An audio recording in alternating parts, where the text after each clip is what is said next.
This occurred in 2019 on a vacation my family and I went on in the summer. Every year we would go on a family vacation in a different location for around a week or so, and this year we decided to go to Daytona Beach in Florida. I'm 17 and an only child, so it was only me and my parents. Well, actually, we did have some extended family coming, but due to booking our hotels late, we weren't able to stay anywhere close to each other. We did have some planned activities together, but for the most part, we were on our own as a family. It was the first day we were there, and we pretty much just napped and lounged around in our hotel room all day due to exhaustion from traveling. Once it got dark, my parents suggested we should all go down to the beach and walk around for a bit before heading to bed. Honestly, that didn't sound all that fun, but back then I was really into photography, so I figured I'd walk down with them, and while they were taking a walk, I could take some cool pictures of the ocean. This went on for maybe 30 minutes. My parents were way down the beach at this point, and being tired, I just figured I'd head back to the room by myself, and so I did. When I entered the room, I contemplated whether or not to lock the door behind me, but decided against it, as I was the only one with the room key, and if I did fall asleep before my parents came back, I didn't have to get up to open the door for them. I must have fallen asleep seconds after my head hit the pillow, but just to be woken up hours later by my mom saying my name in a harsh whisper. The room had 2 beds, my parents' bed closer to the door and mine further in the room. Again, my mom's voice cut through the silence, this time sounding even more concerned than the last. So groggily, I rolled over and asked what she wanted. As my eyes adjusted to the dim moonlight coming in through the room's curtains, I saw her turn to look at me. It was as if she looked shocked to see me in bed. Her eyes got wide, and we both glanced back to where she was previously looking, just to see a hooded figure in all black standing over their bed. I was absolutely horrified. I tried screaming, but nothing came out. My mom nudged and whispered to my dad, who at this point was still asleep.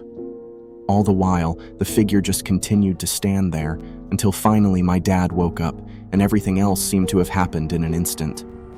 Suddenly, the figure booked it outside, followed not far behind by my dad.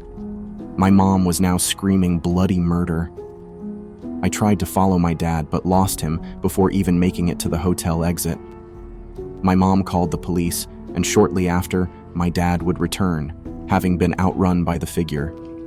It turns out a couple of other guests of that hotel had experienced something very similar that night, and even one of the workers there had reported to have seen a man testing multiple room doors to see if they were locked.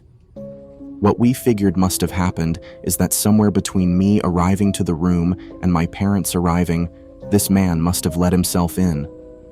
I mean, it made sense. I left the room unlocked for my parents and was completely out of it, asleep on my bed. And I guess the figure must have hidden somewhere inside, which would explain how he wasn't noticed when my parents got back. We would, of course, give the police our statement, but to this day, we still don't know whatever ended up happening. Needless to say, this experience caused us to be completely on edge for the rest of our vacation. My family is pretty big on camping during the warm summer months, or at least my dad is. I'm 16 now, but when I was a lot younger, my parents split up. I live with my mom during the school semesters, and my dad during summer break. And when I'm living with my dad, we would constantly be going on different camping trips around the state as sort of mini summer vacations. We go camping, and despite almost never having any phone service or any contact with the outside world, we both loved it. It always gave us a good opportunity to bond with each other and overall have a good time. Every time we went camping, my dad and I would always put in the research to try and find a new spot to go. We didn't really ever like going to the same place twice, although we did make one exception to this rule. A few years back, we found this one campsite with a really nice lake and beach. It had some really hard to pronounce name. I can't remember exactly what it was. But ever since we discovered it, every year we've gone to that exact place at least once. It was beautiful, and even better yet, not very well known to the public. Though, even still, there were always a decent amount of other campers there every time we arrived. Most of them had children or teenagers, so it wasn't a wild party scene. It pretty much got its reputation as an informal family holiday spot. There was even a small building with toilets and showers installed nearby, even though it was practically in the middle of nowhere. Something I probably should have mentioned by now is that just a few days or so before my dad and I were going to go to this exact spot and spend the weekend camping, he actually adopted 2 German Shepherd dogs. I mean, it was so recent that he hadn't even come up with names for them yet, but regardless, we figured we would take them with us on our trip. They were really well trained, and the instant my dad got them, you could tell they took a liking to him right away. So it was me, my dad, and his 2 dogs. I remember this time in particular. We left later than usual, late enough to where, by the time we had actually arrived, the sun had pretty much already set. Definitely not a good time to have to build a tent. When we pulled into the site, we'd expected to arrive to other campers already set up and lighting up the forest with different campfires, but no. We were surprised to find out we were the only ones there. We had never been the only ones there. This place always had at least a few other campers. I mean, it was especially odd considering it was the middle of the summer and the weather had been, and was expected to be, really nice. Needless to say, this put us on edge, but we tried to ignore it and started taking stuff out of the car to build our tent. Building that tent was difficult, to say the least, only because at that point it was pitch black outside. And if you've ever tried to set up a tent in the dark, you know I'm not lying when I tell you it was hard. As we were fumbling around in the dark, we could clearly hear a car pulling up somewhere nearby. We weren't expecting to see anyone out here. At this point, my dad simply said, "It must have just been security," and continued setting up the tent. But I don't know why a random campsite would have security. I think what he meant was the Wildlife Trust or something, as they do occasionally come down to inspect the area. But in the pitch black darkness of the night, whoever it was must have gotten out of their car because, through a clearing in the trees, we could see a figure walking around. "Crouch low to the ground. Turn the flashlight off," my dad said in an almost panicked voice. What he said startled me, but I did what he said, though it was clear we were too late. The figure already knew where we were, as the sound of footsteps was getting louder, making it clear the figure was approaching us. And that's when 3 flashlights turned on, and we realized it wasn't just one guy, there were 3 grown men, now only a few feet away from us. To our absolute horror, each one of them was carrying a large knife. Once my dad noticed this, he immediately went up, holding a camping mallet behind his back. The men began to practically shout at us that we couldn't camp here. My dad initially tried to be a bit low-key with the guys and told them that it was fine, and then we'd leave, but this didn't work. The men kept coming closer to us.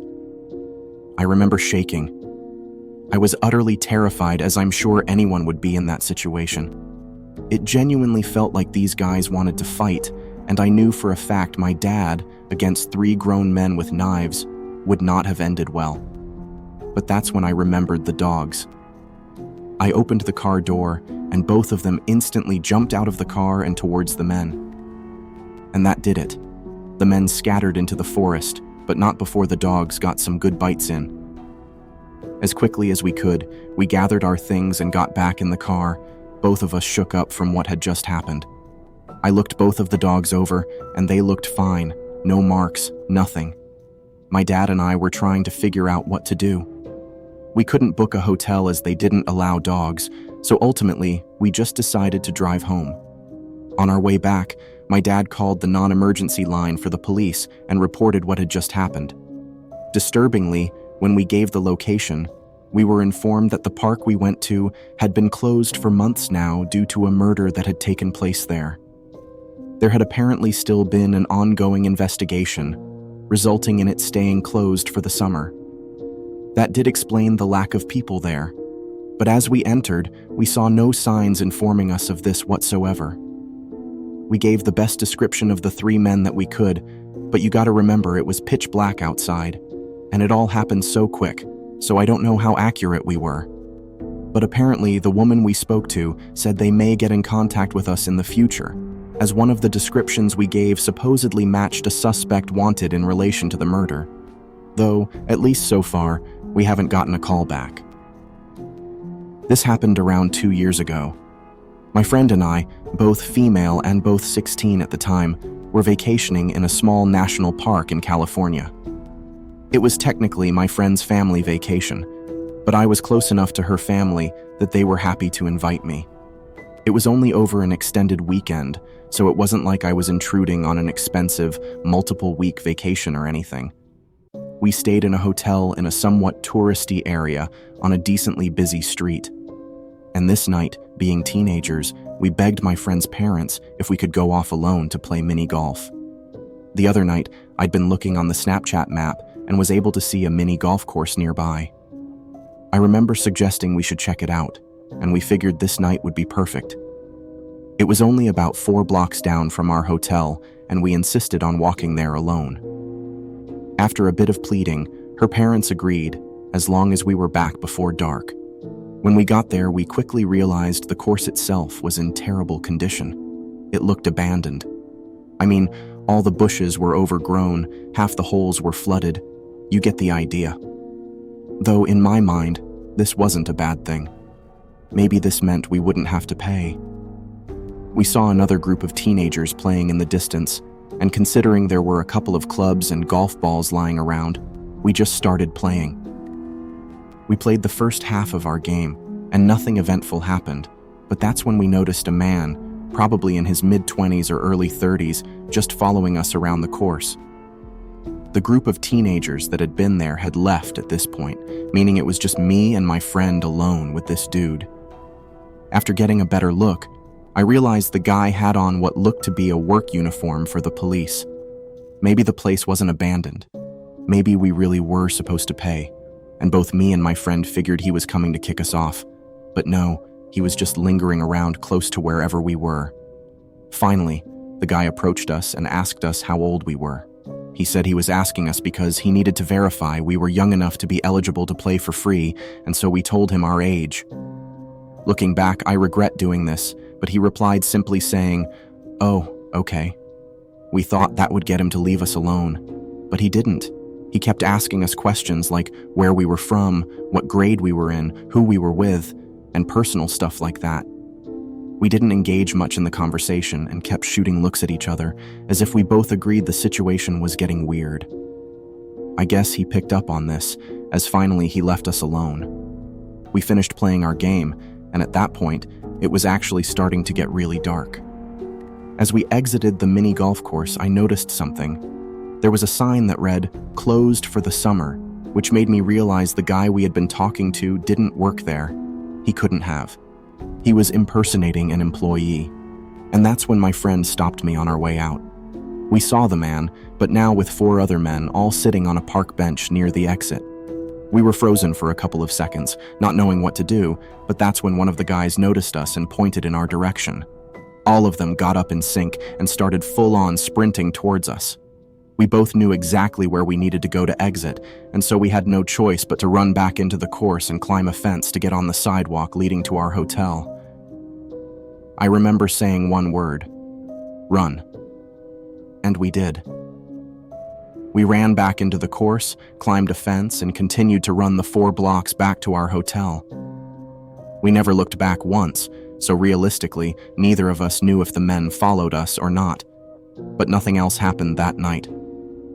We caught our breath in the lobby and both agreed we weren't going to tell anyone about this, especially not my friend's parents, as we both knew they wouldn't hesitate to stop us from doing anything fun the rest of the trip.